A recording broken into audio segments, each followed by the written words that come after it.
because your energy is still base and has not transformed into a higher energy. Like how knowledge about anger reduces anger, so also knowledge about lust reduces lust, because both are the same energy. The problem with lust and sex is, it has been magnified and imagined to be much more than what it is. Because of suppression, it is made out to be much more than what it is. There starts the whole problem. It has been contaminated to a great extent by media. And when your lust is not accepted by the other, it turns into anger against that person. That is why you read newspaper reports of teenage boys throwing acid on the faces of girls who have rejected them. See, understand one thing. Society has always made divisions like lower humans and higher humans. Anyone with passion is said to be a lower human. Anyone with lust is said to be a lower human. There is no higher or lower. A transformation has to happen. That's all. The people who go about setting these moral standards are simply people who pretend to be moralists. Behind each of them, there is so much of hidden lust and passion. They are either frightened to go behind these feelings or guilty to go behind them, and so they pass off as moralists. They are the ones who set standards like low and high and cause all the misery in society. Just understand that there is no low or high. The moment you think that you are low, you start fighting with that feeling, and it becomes very difficult for you to overcome it.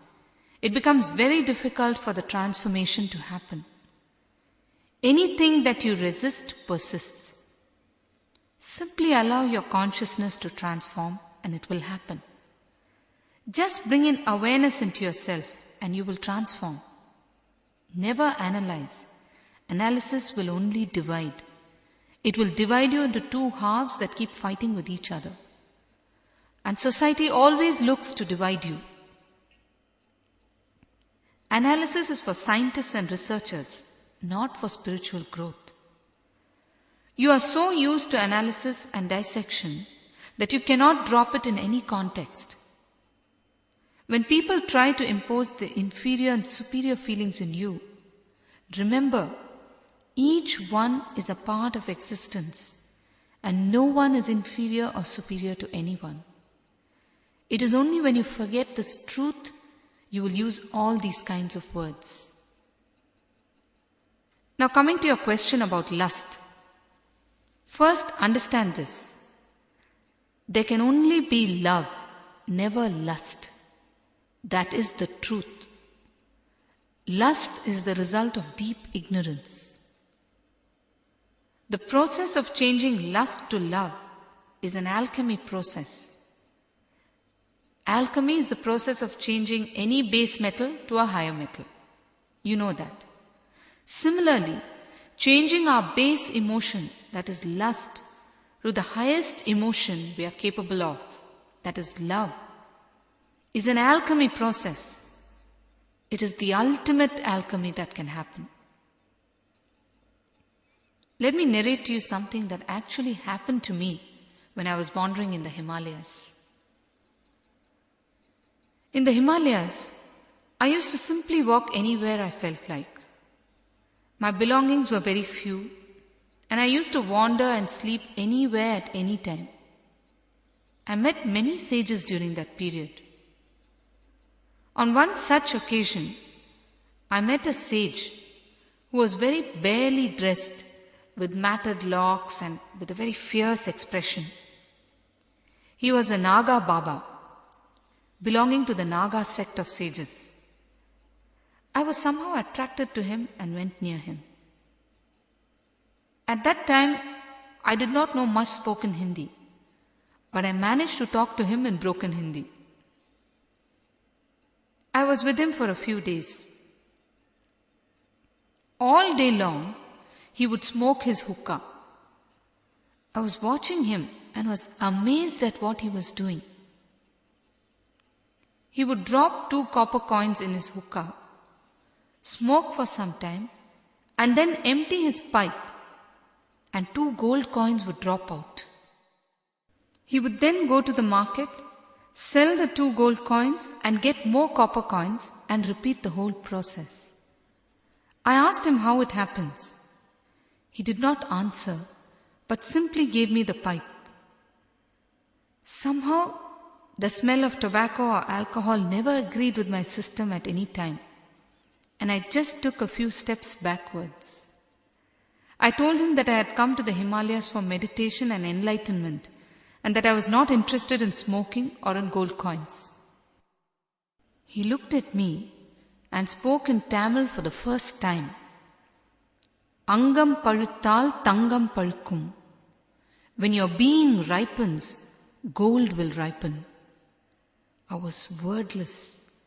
He playfully blew smoke rings into my face. I was in deep bliss for 3 days after that. Changing copper to gold is an alchemy process. It is an alchemy process in the outer world.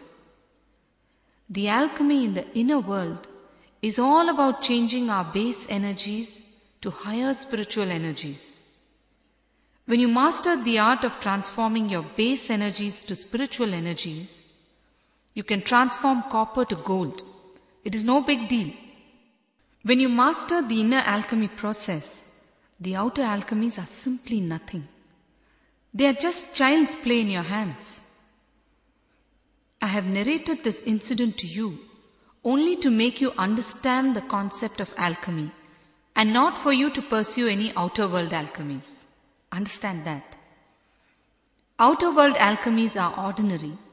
The inner world alchemy is the one that makes you a real master. What is it that actually happens in the process of alchemy with metals? First, the impurities from the base metal are removed.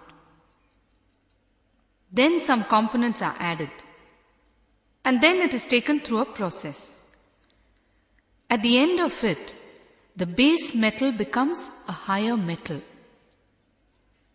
Our animal emotions have to be changed to divine emotions. We all have lust, which is like an animal emotion. And one more thing, at least animals have pure lust. They simply forget the whole world when they are having a relationship. But for us, even our lust is not pure. It is there with feelings of guilt and desire all the time. Either our conditionings from our past make us feel guilty and make us withdraw, or intense desire to continue into the future makes us indulge more, only to feel guilty again. It is a vicious cycle of pulling and pushing, as a result of which the lust is simply contaminated. It is not pure.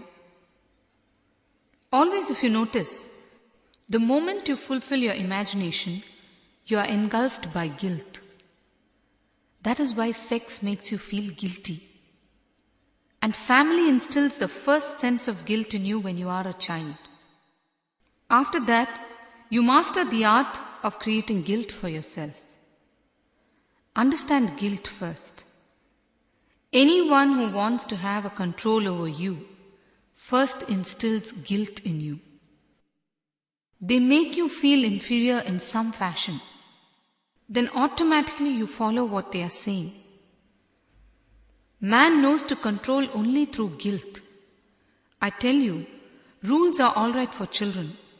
It is good to start with rules, but it is important that you grow and be led by your own intelligence. When you integrate your personality, guilt cannot be instilled in you. Actually, an incident itself does not cause guilt in you. It is the effect of the incident is what causes the guilt in you. People blindly pass down rules from one generation to another, and with that is passed the guilt also. Like a crown, the guilt is passed down, grandfather to father, father to son, son to grandson, and so on. All the beauty products tell you repeatedly that you are not good enough.